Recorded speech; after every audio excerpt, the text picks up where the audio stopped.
요한복음 2장 1절부터 11절까지 제가 봉독합니다. 사흘째 되던 날 갈릴리 가나에 혼례가 있어 예수의 어머니도 거기 계시고 예수와 그 제자들도 혼례의 청함을 받았더니 포도주가 떨어진지라. 예수의 어머니가 예수에게 이르되 저들에게 포도주가 없다 하니 예수께서 이르시되 여자여 나와 무슨 상관이 있나이까? 내 때가 아직 이르지 아니하였나이다. 그의 어머니가 하인들에게 이르되 너희에게 무슨 말씀을 하시든지 그대로 하라 하니라. 거기에 유대인의 정결 예식을 따라 2-3통 드는 돌 항아리 6이 놓였는지라. 예수께서 그들에게 이르시되 항아리에 물을 채우라 하신즉 아구까지 채우니 이제는 떠서 연회장에게 갖다 주라 하시매 갖다 주었더니 연회장은 물로 된 포도주를 맛보고도 어디서 나는지 알지 못하되 물도온 하인들은 알더라. 연회장이 신랑을 불러 말하되 사람마다 먼저 좋은 포도주를 내고 취한 후에 낮은 것을 내거늘 그대는 지금까지 좋은 포도주를 두었도다 하니라. 예수께서 이 첫 표적을 갈릴리 가나에서 행하여 그의 영광을 나타내심에 제자들이 그를 믿으니라. 아멘. 군대에 갔더니 고향이 어디냐고 물어요. 그래서 강원도 정선이요 그랬더니 그때 이제 고참들이 이제 뭘 잡는다고 그럼 꼭 하는 말이 있어요. 강원도 정선이 다 너네 집이야. 그러면 번지수까지 나와야 돼요. 그 번지수까지 나와야 그에 넘어가는 겁니다. 여기에 보면은 갈릴리 가나라고 그랬죠? 갈릴리는 뭐고 가나는 뭔가 이렇게 볼 수도 있겠습니다. 그런데 지금 우리가 있는 은혜교회도 크게 보면 부천이고 또 좁혀 들어가면 원정동 마찬가지로 갈릴리는 넓게는 갈릴리인데 더 좁혀서 보면 가나 지역이다. 그곳에 결혼식이 있었다. 결혼식 하는 집에 예수님을 육신으로 낳았던 어머니 마리아가 미리 가 있었고 그리고 예수님과 예수님의 제자들도 그 결혼식에 초대를 받아서 가게 되었습니다. 그런데 어느 시점에 예수님의 어머니가 육신의 어머니가 이 집에 포도주가 떨어졌다고 예수님한테 말을 하는 거죠. 그때 예수님은 아직 내 때가 아닙니다. 그렇게 말을 했는데 그런데 이 마리아가 참 믿음이 좋아요. 그 집 하인들한테 무슨 말씀을 하시든지 그대로 해라 이런 부탁을 한 거죠. 그러고 나니까 예수님이 또 말씀을 하십니다. 거기에 비어있는 항아리, 돌 항아리 6개가 놓이는데 거기에다가 물을 길어다가 부어라. 그래서 아귀까지 가득 차도록 전부 채웠습니다. 그러고 나니까 이제 예수님은 어떻게 말씀하시냐면은 이번에는 그 항아리에 있는 물을 떠다가 연회장을 갖다 줘라. 연회장을 말하면 요즘으로 바꾸면 주방장 정도가 되겠습니다. 그래서 갖다 주었는데 떠다가 옮겨가서 연회장에 푸니까 포도주가 된 거예요. 푸니까 포도주예요. 분명히 물을 떠다 부었고 아무것도 안 들어갔습니다. 술을 만들려면 기본적으로 포도가 들어가야 될 거 아닙니까? 그 시대에 술은 포도주니까 포도가 들어가 있는데 포도를 넣은 적이 없습니다. 물만 갖다 부었지 뭘 맛을 보려고 무슨 색소를 갖다 넣은 것도 아니고 그냥 갖다 주라고 할 때만 해도 맹물을 푼 거예요. 맹물을 퍼서 갖다 줬는데 연회장이 그것을 떠서 맛을 볼 때는 포도주가 되어버렸습니다. 그래서 그런 정말 이런 되어진 일들을 하인들은 알지만 연회장은 모르는 거죠. 그래서 신랑을 불러서 하는 말이 사람들은 대개 이 포도주를 내놓을 때 처음엔 좋은 거 내놨다가 나중에 취하고 나면 품질 낮은 걸 갖다 주는데 당신은 아직도 이런 좋은 포도주를 뒀냐 그렇게 칭찬을 했다고 하지 않습니까? 그날 예수님께서 정말 그 집에 이런 물로 순전히 100% 물로 아무것도 가미하지 않은 물로 아주 맛 좋은 포도주가 되도록 하는 그런 기적을 일으키심으로 인해서 예수님이 하나님의 영광을 드러내셨다. 예수님이 영광을 드러내셨다. 영광을 받으셨다는 거죠. 우와 하는 그런 마음을 제자들이 다 받은 거죠. 그래서 제자들이 예수님을 믿었다. 그날 그 사건을 통해서 제자들은 예수님을 더 깊게 믿는 그런 계기가 되었습니다. 이날 일어난 기적은 하인들이 순종했기 때문에 일어났습니다. 만약에 예수님이 말씀하실 때 물 떠다 부어 그랬는데 하인들이 안 했다면 그날 그 기적은 안 일어나는 겁니다. 맹물인데 떠다 줘 그런데 안 떠다주면 일이 안 일어나는 겁니다. 이 하인들이 군소리 없이 떠다 주었기 때문에 그런 기적이 일어날 수 있었습니다. 또 뭐 어떤 면에서는 하인들이니까 지네가 어떻게 하겠습니까? 말 들어야지. 지네가 말을 안 들을 수 있는 자유인이라면 순종을 안 했을 수도 있겠죠, 물론. 어쨌든 그들이 결과적으로 순종했기 때문에 물이 포도주가 되는 그런 기적을 일으키시는 예수님을 보게 만든 거죠. 그들이 순종하지 않았다면 결코 그런 기적은 일어나지 않았습니다. 순종했기 때문에 그날 그런 기적이 일어났습니다. 우리가 하나님께 순종하면 하나님이 일을 하십니다. 성경에는 믿음이라는 말과 순종이라는 말이 의미가 거의 같습니다. 그래서 어떻게 얼마나 가까이 쓰이는지 요한복음 3장 다음 장이죠. 3장 36절을 보겠습니다. 3장 36절 같이 읽습니다.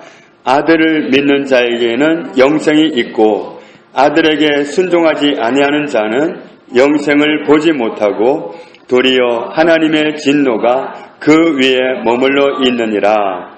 아멘. 아들을 믿는 자에게는 영생이 있습니다. 예수님을 믿는 사람에게는 영생이 있습니다. 예수님을 믿어야 영생이 있어요. 예수님 안 믿고 떠나가면 그건 정말 허망한 사람입니다. 정말 불쌍한 사람은 그런 사람입니다. 예수님도 못 믿고 세상을 떠난다면 그건 정말 불쌍한 사람입니다. 예수님을 믿는 사람에게 영생이 있습니다. 그런데 여기서 믿는다는 말이 원어로 보면 믿다, 신뢰하다, 의지하다, 위탁하다, 신임하다 이런 뜻이 있는데 또 하나 무슨 뜻이 있느냐면 순종하다. 순종하다는 뜻이 있습니다. 그러니까 아들을 믿는 사람에게는 영생이 있으니까 반대말을 하려면 어떻게 해야 되죠? 아들을 안 믿는 사람에게는 영생이 없다. 그렇게 말해야 되죠. 그런데 뒤집을 때 어떻게 뒤집는가 보면 뒤집을 때는 아들에게 순종하지 않는 자는 영생을 보지 못하고 믿는 것과 순종이 의미가 거의 같기 때문에 바꿀 때 이렇게 바꾼 겁니다. 전혀 다르다면 이렇게 바꿀 수가 없는 거죠. 그러니까 믿는 것과 순종하는 건 같습니다. 믿기 때문에 순종하는 겁니다. 순종하는 것은 믿기 때문이죠. 그래서 믿는 것과 순종은 의미상 거의 같습니다. 그러니까 하나님은 어디에서 일하시냐면 믿을 때에 일하십니다. 또 다르게 말하면 하나님은 언제 일하시냐면 순종할 때 일하십니다. 하나님을 믿고 순종할 때 너의 모든 염려를 다 주께 맡기라. 이는 그가 너희를 돌보심이라. 맡기라 그리하면 주님이 돌보십니다. 그러니까 그런 말씀을 믿고 넘겨드릴 때 주님이 일하시는 겁니다. 아무것도 염려하지 말고 다만 모든 일에 기도와 간구로 너희 구할 것을 감사함으로 하나님께 아뢰라. 아뢰라는 거 드리라는 거예요. 그리하면 모든 지각에 뛰어난 하나님의 평강이 너희 마음과 생각을 지키시리라.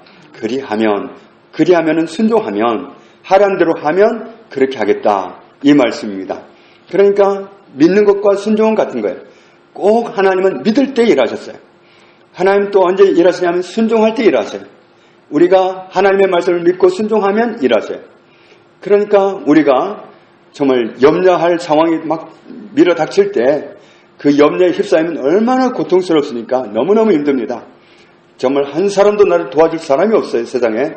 내가 정말 궁지에 처하면 도와줄 사람이 없어요.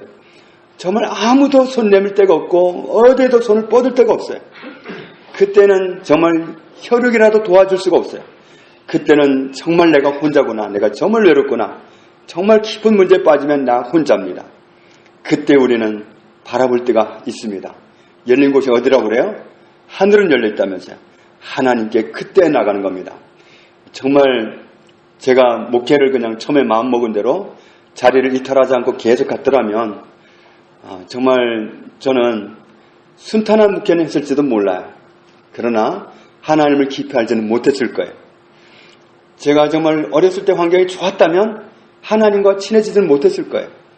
정말 그 어려운 환경, 그런 정말 화목하지 못한 환경, 이런 환경은 지내기 얼마나 힘들어요. 그런 환경은 너무너무 힘듭니다. 그런데 너무 힘들기 때문에 하나님을 내가 의지할 수 있었지, 그래서 내가 하나님과 가까워질 수 있었지, 정말 형제들과의 관계도 너무너무 좋고 그냥 날마다 전화해가지고 보고 싶다 그러고, 또 부모님과도 그렇고 이웃과도 그렇고 그냥 사람들이 막 끓는다면 하나님과 가까워지겠습니까? 그러니까 어떤 분은 친구 많은 사람들 그러더라고요. 전도하면 지금은 친구가 많아서 못 가고요, 제가 나이 좀 먹고 나면 그때 갈게요 그러더라고요. 그러니까 그게 정말 화목하고 정말 친구 많고 이러면 좋을 것 같지만, 나를 인정해주고 알아준 사람 많으면 좋을 것 같지만 또 한 가지 단점이 있어요. 하나님을 아는 길이 더뎌요. 그런 사람은 정말 이 틀이 무너져야 되는데 그런 사람은 자꾸 사람을 의지하게 돼요. 그런데 사람을 의지하는 건 한계가 뻔하거든요. 그래서 우리는 정말 어느 정도 가면 주님은 그 관계를 자꾸 단절시키는 그런 훈련을 하셔요. 그래서 사람을 의지했던 마음이 그냥 덜컥 내려앉고, 야, 사람 믿었다 큰일 났다, 그러면서 사람을 의지하는 마음을 자꾸 접게 만드시고 결국은 하나님만 붙잡게 만들어요. 그래서 우리가 하나님과 가까워지는 거예요. 그러니까 어려운 환경은 겪을 때는 어렵지만 하나님이 그런 환경을 허락하신 것은 우리에게 유익이 있기 때문이에요. 결국 그랬기 때문에 내가 하나님과 가까워진 거예요.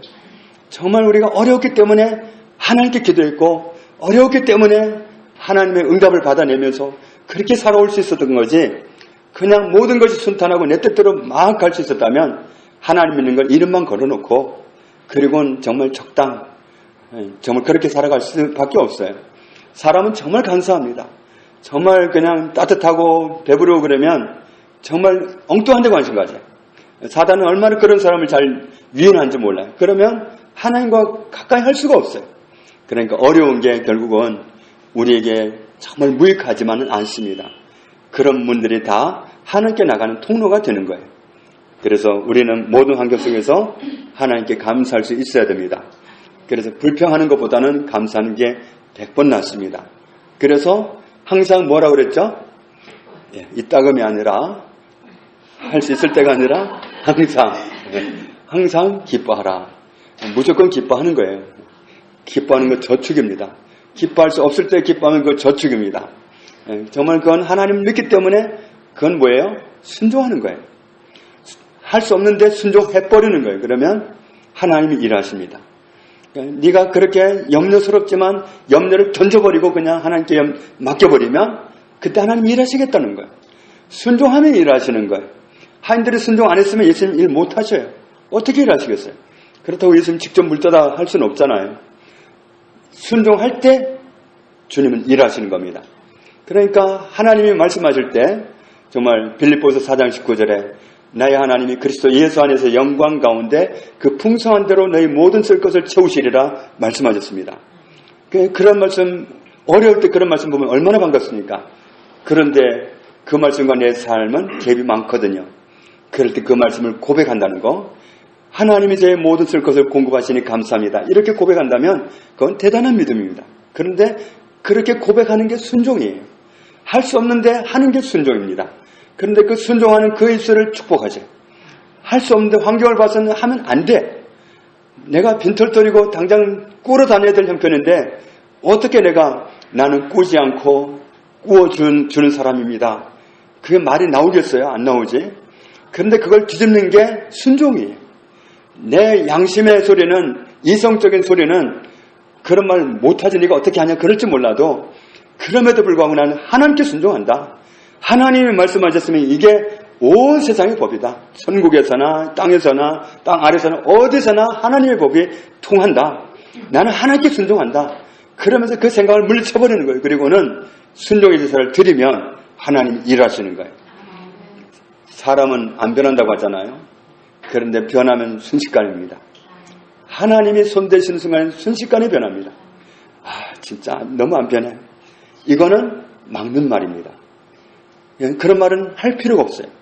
하나님이 손대면 변하기 때문에 반드시 변화되고 말 겁니다. 저는 기대합니다. 이런 믿음의 말을 심어야 돼요. 그런 믿음의 말을 심을 때 하나님이 일하시는 거예요. 그러니까 정말 사실을 말한답시고 야 정말 찔개다 내가 그렇게 기도했는데 안 변해. 이거는 길을 딱 막는 거예요. 하나님 이러지 마세요. 이 사람 변하면 안 돼요. 딱 막아버리는 거예요. 그러니까 내가 막아버리고 안 변한다고 그러는 거예요. 내가 막으면 안 돼. 하나님 내가 순종할 때 일하시기 때문에 순종해드려야 돼요. 하나님이 원하시는 말, 일하시는 말을 해드려야 돼요. 하나님 믿음의 말을 보고 일하셔요. 말씀을 고백하는 말을 보고 일하셔요. 그러니까 말씀을 고백하는 건 순종입니다. 우리가 순종할 때 하나님이 일하십니다. 그래서 아들을 믿는 자에게는 영생이 있고 아들에게 순종하지 아니한 자는 영생을 보지 못하고 도리어 하나님의 진노가 그 위에 머물러 있느니라. 우리가 순종하면 하나님 일하십니다. 사무엘상 15장 22절에 사무엘이 이르되 여호와께서 번제와 다른 제사를 그의 목소리를 청종하는 것을 좋아하심같이 좋아하시겠나이까. 순종이 뭐보다 낫고 제사보다 낫고. 제사가 뭐죠? 바치는 제물을 말하는 거거든요. 우리는 어떤 생각이 하나님께 뭘 갖다 바치면 좋아할 것 같아요. 세상 사람은 그럴 수도 있지만 하나님 절대로 그렇지 않습니다. 세상 사람은 기분 나쁘다가도 뇌물 갖다 바치면 마음이 바뀔지도 몰라요. 그런데 하나님은 뇌물이 안 통하는 분이, 하나님은 순종을 기뻐하셔요. 그래서 그의 목소리를 청종하는 것을 좋아하심같이 좋아하시겠나이까?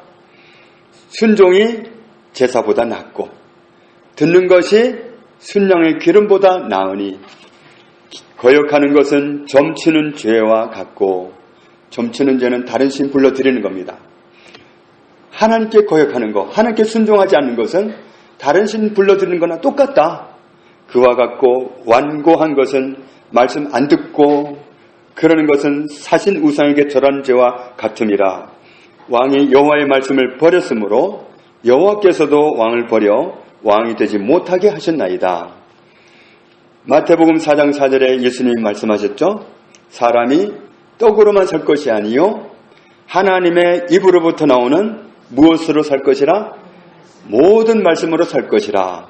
하나님의 입으로부터 나오는 모든 말씀으로 사람이 사는 거예요. 하나님의 말씀을 들을 수 있다면 살아요. 사람이 어디에서든지 엘리베이터 속에 갇혀 있어도 하나님의 말씀 들을 수 있으면 살아요. 깊은 감옥 속에 있어도 하나님의 말씀을 들을 수 있으면 살아요. 그 사람은. 그런데 정말 아무리 깊은 탄광 속에 갇혀 있다 하더라도 하나님 말씀을 들을 수 있다면 살아요. 그런데 거기서 그냥 정말 당황해하고 그러면 이게 정말 더 빨리 이게 문제가 복잡해집니다. 하나님의 음성을 어디서든지 들을 수 있다고 한다면, 하나님의 말씀을 들을 수 있다고 하면 살 수 있어요. 우리가 다른 곳으로 사는 게 아니라 말씀을 들으면 살아요. 말씀을 들으면 우리는 다 살아날 수 있습니다. 그러면 우리가 말씀을 듣고 순종할 때 하나님이 내 삶 속에 역사하십니다. 누가복음 5장 5절에 보면 시몬이 대답하여 이르되 선생님 우리들이 밤이 새도록 수고하였으되 잡은 것이 없지만은 무엇에 의지하여 내가 그물을 내리리이다? 말씀에 의지하여. 내 경험상으로는, 내 이론상으로는, 내 터득한 지금까지 살아온 경험상으로는 이해할 수 없지만 말씀하시니까 그 말씀에 의지해서 제가 해보겠습니다. 정말 내 경험을 초월하는 겁니다. 정말 내 이해를 초월하는 겁니다. 내 이해로는 안 되지만, 이해할 수 없지만 말씀하시니까, 그렇게 하라고 말씀하시니까 말씀에 의지해서 하겠습니다. 그런데 그게 대박 났잖아요. 말씀에 의지해서 하니까 하나님이 일하시는 겁니다. 말씀에 의지해서 내가 이해할 수 없을지라도, 내가 때로 정말 이성적으로 할 수 없을지라도 순종하면, 말씀이기 때문에 순종하면 하나님이 역사하십니다. 요한복음에 있는 말씀, 한 알의 밀이 땅에 떨어져, 요한복음 12장 24절 말씀이죠. 한 알의 밀이 땅에 떨어져 죽지 아니하면 몇 알이 있고, 한 알 그대로 있고, 죽으면 몇 알의 열매를 맺고 많은 열매를 맺느니라. 한 알의 밀알이 떨어져서 죽지 않고 있으면 아무 열매도 못 맺습니다. 그냥 그대로 있는 겁니다. 그런데 땅에 떨어진 씨앗이 죽으면 역사가 일어납니다. 주님은 우리에게 이런 사람이 되기를 원하십니다. 정말 사람을 살리는데도 해산의 수고가 필요합니다. 사도 바울이 그런 표현을 썼어요. 나는 오늘도 해산의 수고를 한다.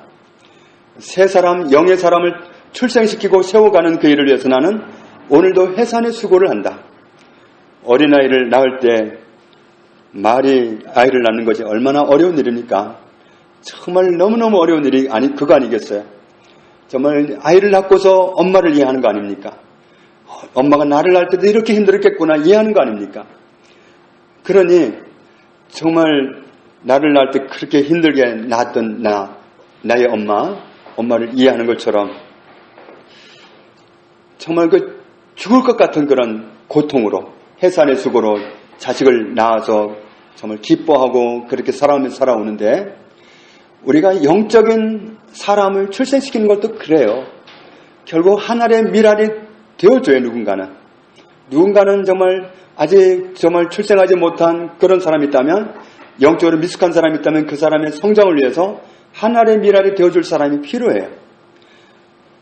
내가 죽는 겁니다. 정말 주께서 하는 말이 그냥 죽어버리는 걸로 가는 겁니다. 육신의 목숨을 끊는 그런 죽음이 아니라 그래 내가 죽자. 그래 내가 포기하자. 내가 너 살리고 보겠다. 이런 심정으로 죽어가기 시작하면 그 사람은 살아납니다. 그러니까 정말 그렇게 하고 나서 그 사람이 살게 되면 거기에서 오는 상은 또 얼마나 크겠어요. 주님은 한 사람 살려내는 걸 가장 귀하게 여기시는데 100마리 양 중에서 한 마리를 잃어버렸을 때 양이 얼마나 소중한지 양측에는 반드시 9마리를 두고 한 마리 찾으러 갑니다. 찾고 돌아올 때 그렇게 기뻐합니다. 잔치를 합니다. 함께 기뻐해달라고 사람들을 불러 모읍니다. 그런데 천국에서도 이와 같다. 한 사람이 회개하고 돌아올 때 하나님이 이렇게 기뻐하신다. 하나님의 나라는 경상하는 날이다. 주님이 그렇게 말씀하셨습니다. 그런데 한 사람이 그렇게 서는 데는 하늘의 미랄이 필요한 거예요.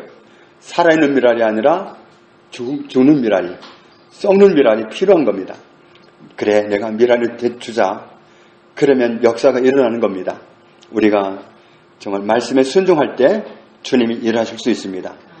그날 그 하인들이 순종하지 않았다면 그런 기적은 일어나지 않았습니다. 우리가 오늘 순종하면 주님은 일하십니다. 우리가 버티고 있기 때문에 일을 못하시는 거지 우리가 순종하면 일하십니다. 메사의 말씀을 통해서 우리에게 요구하실 때 순종함으로 내 삶 속에 일하신 하나님을 경험하고 살아가는 우리 모두가 되기를 주님의 이름으로 축복합니다. 아버지 하나님 감사합니다.